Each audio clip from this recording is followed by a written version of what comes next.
Estimados amigos, hoje vamos tratar de um tema polêmico. Será que eu sou descendente de um mono? Será que se a ciência conseguisse comprovar a teoria da evolução, teríamos que cambiar a revelação divina? Estas perguntas são hechas por muita gente que escuta, desde as bancas del colegio, a afirmação de que o ser humano é uma evolução de los primates. Han surgido historicamente amplias discussões no científicas buscando interpretações materialistas que expliquem a existência do ser humano a partir da teoria da evolução. Essa teoria se centraliza de modo especial em las teses de Charles Darwin, a partir, sobretudo, da publicação de seu livro titulado El origen de las especies mediante la selección natural. Pero para entender o tema, é necessário diferenciar, primeiro, a microevolução e segundo, a macroevolução. A microevolução seria aquela que promove as variações morfológicas ou funcionais, pero dentro da mesma espécie. Se cambiar a espécie, é decir, pode ser responsável, portanto, por las diferencias e variedades de razas. Pero la macroevolución sería la producción de nuevas especies a través de la evolución. Ojo, sin una inteligencia que las dirija y sin una finalidad específica y predeterminada. Portanto, después de Darwin, ha surgido también el llamado neodarwinismo, que se basa en dos puntos principales. Primero, las variaciones espontâneas llamadas las mutações genéticas, e em segundo lugar, la selección natural.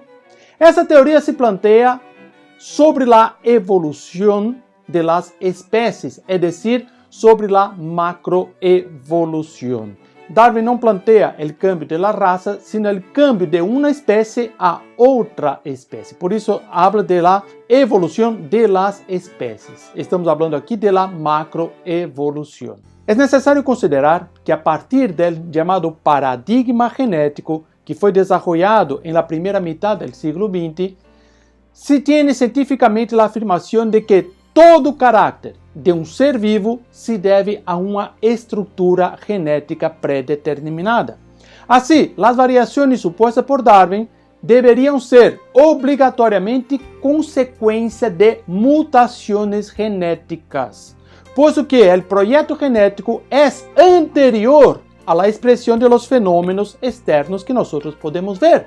As teorias evolucionistas sempre han encontrado duas dificuldades que nunca alcançaram superar. Primeiro, a inexistência de las formas intermediárias entre os fósseis, conhecidos como eslabones perdidos.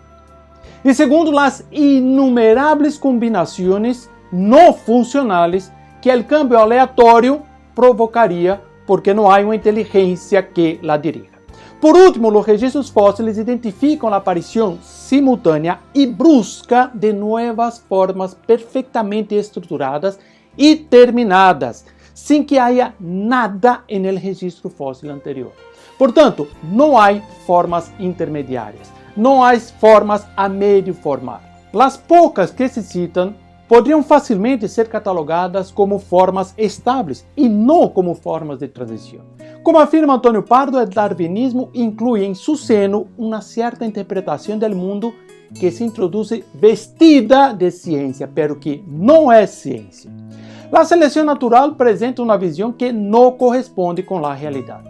As escenas brutais de caça convivem na natureza com escenas apassíveis, sem representar nenhum perigo de extinção, nem para uma espécie, nem para outra.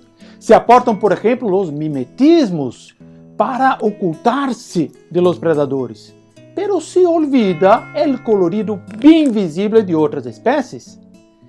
Portanto, este é um modo de mirar a realidade que é ensinado desde a infância a muitos de los occidentales. Em la natureza existe luta, é verdade, pero al mesmo tempo existe um derroche increíble de abundância, que está muito lejos de la triste economia de la seleção natural, de la supervivência pensada por Darwin. Assim, o darwinismo não é uma teoria probada, sino que é meramente uma hipótese que pode, portanto, ser modificada ou pode ser rechaçada. Essa hipótese carece totalmente de base científica para afirmar um passo qualitativo neto, um câmbio de espécies que comporta um câmbio essencial. É decir, passar de um ser sem atividades espirituais, um ser destituído de inteligência, destituído de vontade, destituído de liberdade, como é o mono, para um ser dotado de atividades espirituais, como é o ser humano. Comparar a racionalidade humana, que comporta capacidade de valoração, decisão, liberdade, criatividade, engenho, pensamento abstrato, uso de idiomas, capacidade musical, inteligência matemática, inteligência emocional, comparar tudo isso com o pequeno conjunto de capacidades que permite ao animal viver e adaptar-se a seus nichos ecológicos, é verdadeiramente um insulto intelectual. Antes de entrar propriamente em lo que disse a Igreja sobre o tema, vou falar um pouquinho de minha opinião personal. Desde o colégio escuchamos que hemos venido de uma primeira célula que se foi evolucionando hacia os peces se vão crescendo, vão criando como umas patitas, depois se quedam animais, esses animais se evolucionam em monos, os monos começam a ser-se como seres humanos, luego os seres humanos começam a desenvolver-se mais, a ter seus instrumentos de trabalho, aí evolucionando até chegar em lo que estamos em nossos dias. Todas essas hipóteses se basam sobretudo na teoria de Charles Darwin, pero devemos recordar que Darwin é contemporâneo de Gregor Mendel, que é o padre da genética. Portanto, na época que Darwin fazia seus estudos, a genética apenas estava começando. Por isso, o grande científico inglês Siegfried Hoyle afirma de uma maneira muito tajante: personalmente não tenho nenhuma dúvida de que para os historiadores da ciência do futuro resultará misterioso que uma teoria que pode considerar-se impresentável haya chegado a ser ampliamente admitida.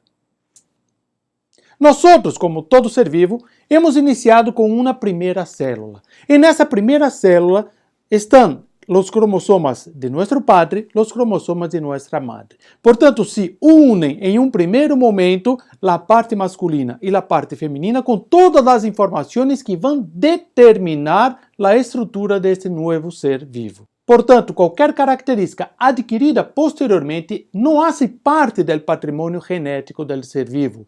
Esse patrimônio genético é exatamente o que o ser vivo transmite a seus descendentes. O que o padre e a madre vão transmitir a seus filhos é exatamente o que han recebido de seus padres no primeiro momento de sua vida, em sua concepção. Portanto, as características adquiridas durante a vida não são transmitidas à posteridade.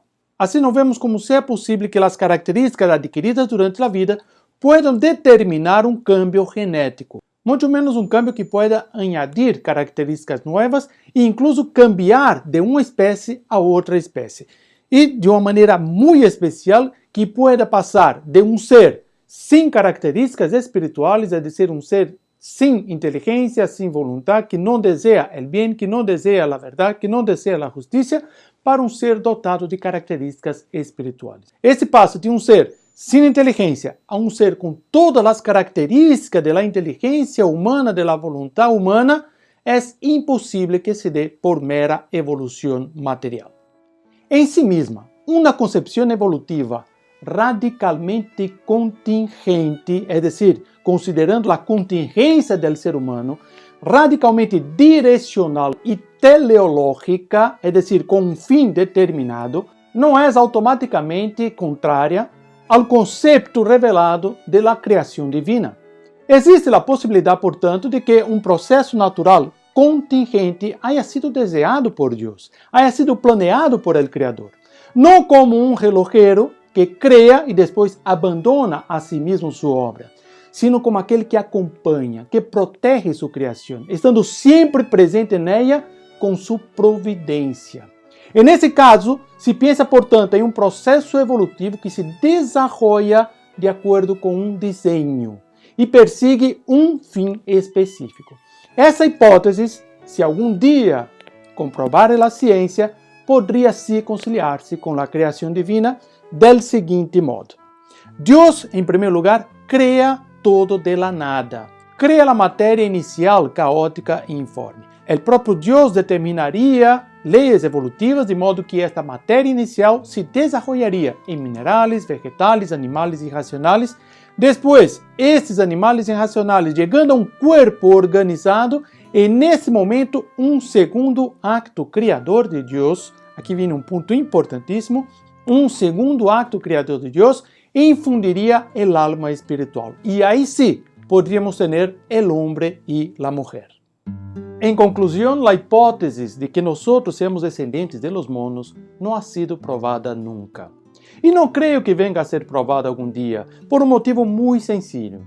No es la realidad. Sin embargo, respondamos a la segunda pregunta. ¿Y si nuevas descubiertas científicas llegasen a comprobar esa teoría? ¿Esta por acaso cambiaría la revelación divina? Debemos señalar aquí 3 puntos esenciales. Primero, es Dios quem cria a matéria de la nada, puesto que de la nada não pode salir nada. O segundo ponto, que uma evolução solo poderia ser possível se fuera dirigida por um ser inteligente, é decir, uma evolução sem um ser inteligente que la dirija solo produz caos e problemas. Em terceiro lugar, en el caso de una evolución deseada por Dios, en el momento que el cuerpo humano estuviera listo, un nuevo acto creador de Dios infunde el alma espiritual, haciendo pasar de un animal a un ser humano. Todas estas teorías buscan igualar a los seres humanos con los animales, pero no debemos olvidar un punto esencial.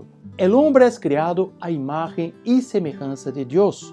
E a antropologia do Concílio Vaticano II señala 2 pontos principais quando analisamos ao ser humano.